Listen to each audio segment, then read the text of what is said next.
મારું નામ છે જેડી કથિરિયા. હું કામરેજ તાલુકા પંચાયતના વિપક્ષ નેતા છું અને હાલમાં મારું ગામ ચાપાથળ છે અને અમે અત્યારે સાવરકુંડલાથી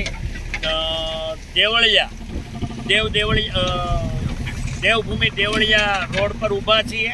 અમે આશરે 2 મહિના પહેલાં અહીંયા વિડીયો બનાવી અને લાઈવના માધ્યમથી રજૂઆત કરી હતી કે આ રોડ ઉપર ભ્રષ્ટાચાર થયો હોય અને આ રોડ ઉપર 1 વર્ષની અંદર લગભગ આશરે 2 કરોડ અને 27 લાખ આજુબાજુનું કામ આ રોડમાં મંજૂર થયેલું હતું અને એમાં પુલ, નાળા અથવા તો ડામર આ તમામ વસ્તુ આવેલી હતી.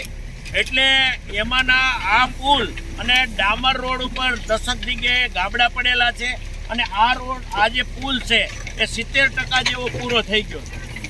તો આજે અમે અહીંયા જે કોન્ટ્રાક્ટર દ્વારા જે ખોદવામાં આવ્યું તો નીચે જોયું તો આ જે માટી છે આ નીચે માટી નાખવામાં આવી છે. તો અમને એવું લાગે છે કે આની અંદર ખૂબ મોટા પાયે ભ્રષ્ટાચાર થયો છે અને આનો તપાસ કરવામાં આવે અને આની પૂરેપૂરી તપાસ કરી અને વિજિલન્સ બેસાડી અને અમારી માંગણી છે કે આનું વિજિલન્સ બેસાડી અને આની તપાસ થાય કે આમાં ખૂબ મોટા પાયે ભ્રષ્ટાચાર થયો છે. તો અમારી તંત્રને, સરકારી અધિકારીઓને આમાં કોના મેળા પીપળા છે એ પણ અમે આમાં જાણવાનું રહ્યું.